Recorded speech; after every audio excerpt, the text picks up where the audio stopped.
The notion of a U.S. war on terrorism is simply a fraud. There is no war on terrorism. The Anglo-Americans are backing terrorists exactly when and where it suits them, from Chechnya to Cuba to other points around the world. This is a typical British strategy. You've got to know the name of Brigadier General Sir Frank Kitson.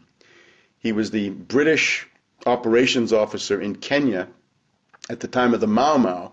And what Kitson saw, which has been known to commanders for centuries, millennia, if you've got an underground nationalist organization and you want to discredit them, you create your own parallel underground nationalist organization.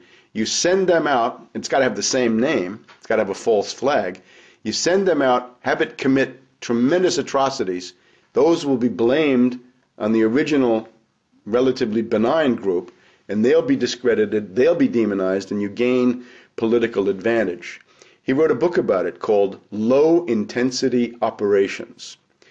And the technique is called the technique of the counter gang or the pseudo gang. Just as Al-Qaeda, in the broader sense, is a pseudo gang or counter gang created by US and British and Israeli intelligence. It's a counter gang against normal Arab nationalists or anybody with any positive agenda for reform or independence or development anywhere in the Arab world. They can always be labeled Al-Qaeda. The reductio ad absurdum of this is President Chavez of Venezuela, after giving Bush a hard time at various conferences and doing things to undermine the dollar, the neocons are now accusing President Chavez of being a member of Al-Qaeda. So you can see how easy it is to demonize somebody once you've got a good counter gang going. There's an oligarchical consensus in the United States, inspired by the neocons, inspired by Samuel Huntington and the rest of them, which is that without an enemy image, you cannot have an oligarchical society. Ultimately, that's the why, because if you look at this, you say, terrorism, endless war, why, who benefits? Those who benefit are the beneficiaries of the current system, financiers primarily.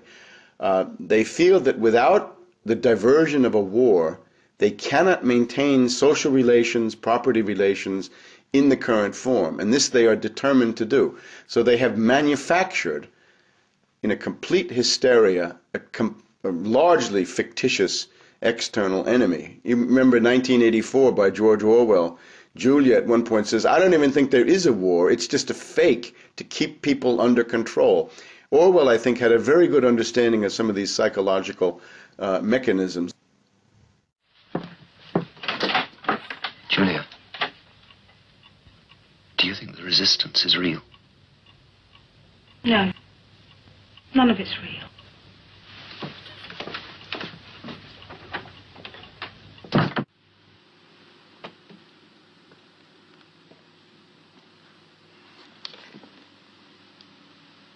There are thought criminals who maintain that the resistance is not real. Believe me, Winston, it is very real. Perhaps you are not familiar with how it operates. I'm attentive to the news. Indeed. And perhaps you imagine a huge network of conspirators prepared to commit any atrocity to demoralize and weaken the order of our society. The reality is infinitely more subtle. If Goldstein himself fell into the hands of the thought police, he could not give them a list of his agents. Such a list does not exist. They are not an organization in the sense we know. Nothing holds it together but an idea.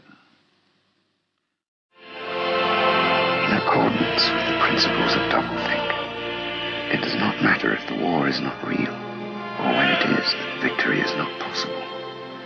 The war is not meant to be won. It is meant to be continuous. The essential act of modern warfare is the destruction of the produce of human labor. A hierarchical society is only possible on the basis of poverty and ignorance.